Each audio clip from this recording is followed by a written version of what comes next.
Hello friends, मी अमित सूर्यवंशी माझ्या चॅनलमध्ये आपल्या सर्वांचं अगदी मनापासून स्वागत करतो. फ्रेंड्स, आज आपण क्लास 10 मधील पार्ट सेकंड मधील जे सेकंड चॅप्टर आहे that is life process in living organism part 1 या चॅप्टर मधील एक महत्त्वाचा टॉपिक आजच्या व्हिडिओमध्ये स्टडी करणार आहे. तो म्हणजे कुठला तर ग्लायकोलिसिस.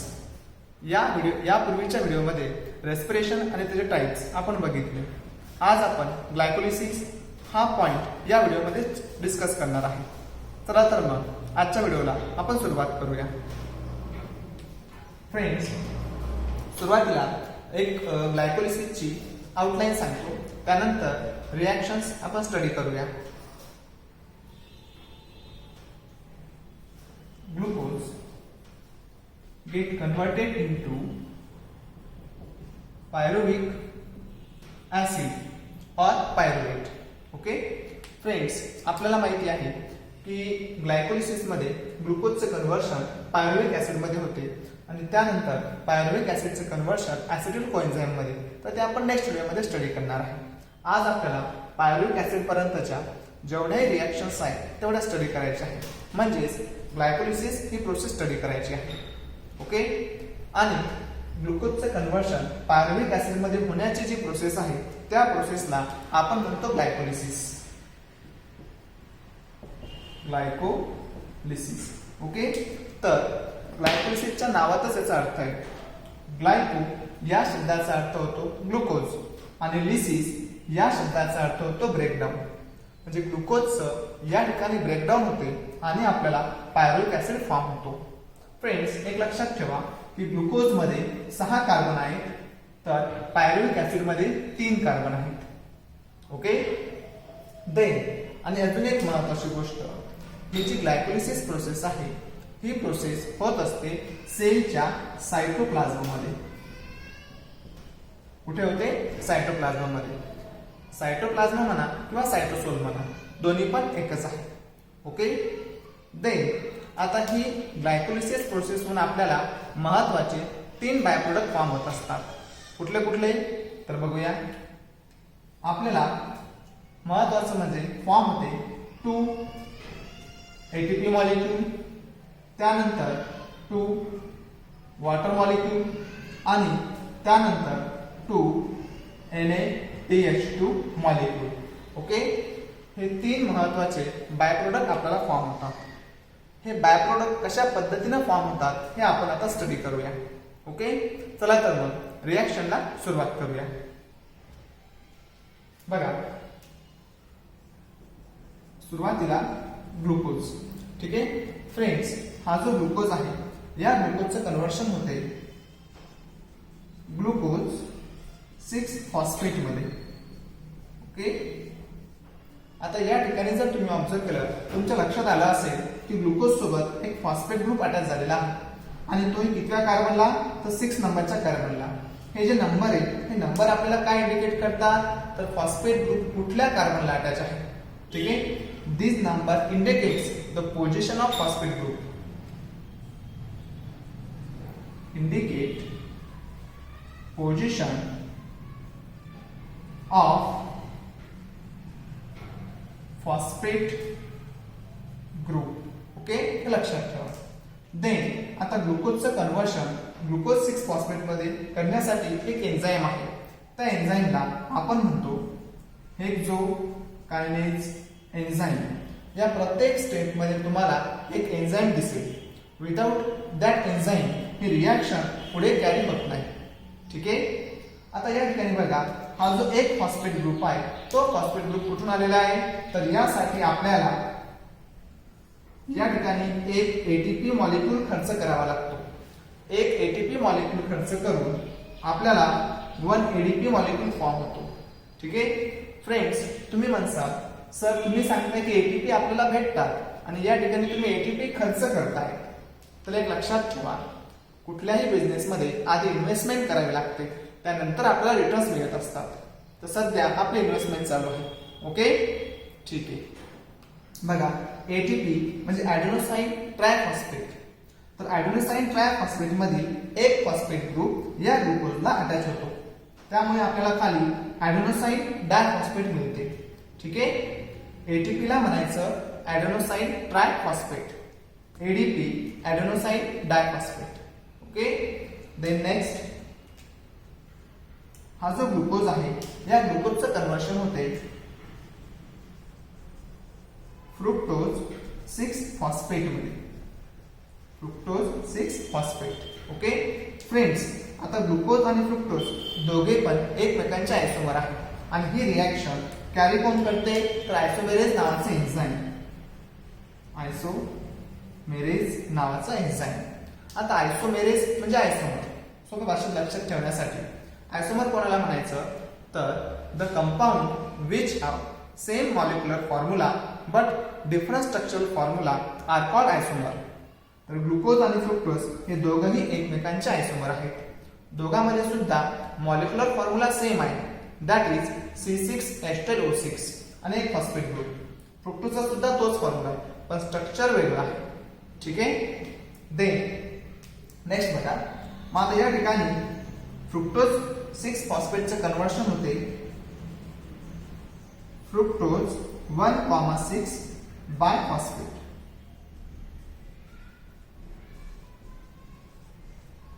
फ्रुक्टोज 1,6 बायफॉस्फेट कंपाऊंड मध्ये. ओके, आता या ठिकाणी सुद्धा एक पहिल्या फ्रुक्टोज मधील पहिल्या नंबरच्या कार्बनला एक फॉस्फेट ग्रुप ऍड करण्यात आला. म्हणजेच या ठिकाणी काय करण्यात आलं तर एक एटीपी मॉलिक्यूल खर्च करण्यात आला आणि त्याऐवजी आपल्याला 1 एडीपी मॉलिक्यूल फॉर्म झाला. ओके, देन आता या ठिकाणी सुद्धा एक एन्झाईम यूज करण्यात आलं, त्या एन्झाईमला आपण म्हणतो फॉस्फोफ्रुक्टोकायनेज. तर या ठिकाणी मी फक्त कायनेज लिहितो, फॉस्फोफ्रुक्टोकायनेज. लक्षात ठेवा.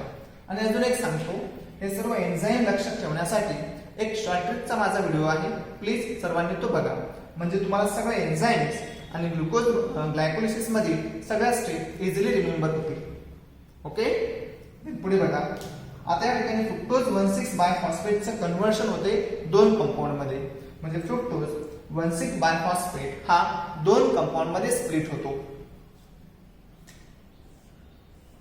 एक glyceraldehyde 3 phosphate, glycerol aldehyde 3 phosphate, आणि दुसरा आहे dihydroxy acetone phosphate. Okay, याला शॉर्ट मध्ये तुम्ही DHAP म्हणू शकता, DHAP, डायहायड्रॉक्सी ऍसिटोन फॉस्फेट. आता फ्रेंड्स, या ठिकाणी एक लक्षात ठेवा की ग्लुकोज पासून तर इथपर्यंत म्हणजे फ्रुक्टोज 1,6 बायफॉस्फेट पर्यंत प्रत्येक कंपाऊंड मध्ये 6 कार्बन आहेत. म्हणजे ग्लुकोज मध्ये किती कार्बन आहेत? 6 कार्बन. इथे सुद्धा 6 कार्बन, इथे सुद्धा 6 कार्बन आणि इथे सुद्धा 6 carbon. But in the case of splitting, म्हणजे या ठिकाणी जे स्प्लिटिंग झाली त्या स्प्लिटिंग मध्ये जे 2 कंपाऊंड आपल्याला फॉर्म झाले त्या 2 कंपाऊंड मध्ये 3 कार्बन प्रेझेंट आहे. 3 कार्बन कंपाऊंड हे स्ट्रक्चर आहे. ओके, आणि हे स्ट्रक्चर सुद्धा कसं आहे तर इंटर कन्व्हर्टेबल. म्हणजे या ठिकाणी आपण काय करतो तर ट्रायोज फॉस्फेट आयसोमेरेज एन्झाईमद्वारे डायहायड्रॉक्सी ऍसिटोन फॉस्फेटचं कन्व्हर्शन कशामध्ये होते? ग्लिसरॉल अल्डेहाइड 3 फॉस्फेट मध्ये. एन्झाईमचं नाव लक्षात ठेवा, शॉर्ट फॉर्म मध्ये आपण त्याला काय म्हणतो तर ट्रायोज फॉस्फेट आयसोमेरेज म्हणजेच TPI या एन्झाईमद्वारे DHAPचं कन्व्हर्शन ग्लिसरॉल अल्डेहाइड 3 फॉस्फेट मध्ये होते. ठीक आहे, देन बघा, आधीचा एक ग्लिसरॉल अल्डेहाइड 3 फॉस्फेट आणि DHAPचं कन्व्हर्शन याच्यामध्ये झालं, म्हणजे ग्लिसरॉल अल्डेहाइड 3 फॉस्फेटचे किती मॉलिक्यूल फॉर्म झाले?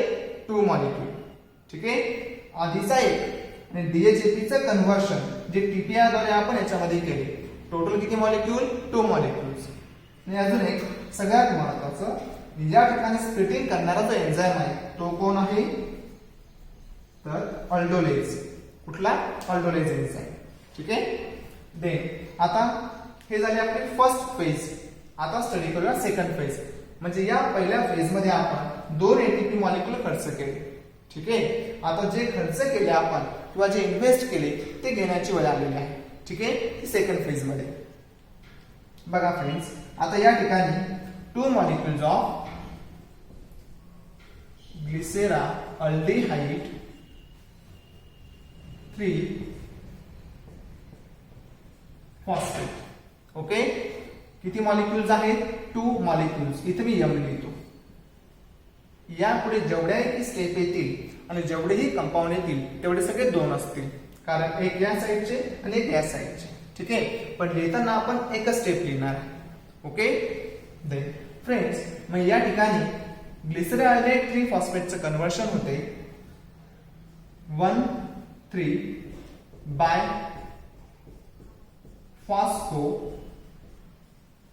ग्लिसरेट मॉलिक्यूल मध्ये. कशामध्ये? 1,3 बाय फॉस्फो ग्लिसरेट मॉलिक्यूल मध्ये.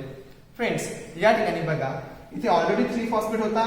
ओके, पण या ठिकाणी अजून एक फॉस्फेट ग्रुप या ठिकाणी आपल्याला अटॅच झालेला दिसतो. तर तो कुठून आला? तर तो आलेला आहे या ठिकाणी एक इनऑर्गॅनिक फॉस्फेट, म्हणजे इनऑर्गॅनिक फॉस्फेट या ठिकाणी काय होते? अटॅच होते. आणि हे इनऑर्गॅनिक फॉस्फेट कोणासोबत अटॅच होते? तर NAD+ सोबत. ठीक आहे, आणि हा जो NAD+ आहे, हा NAD+ काय करतो?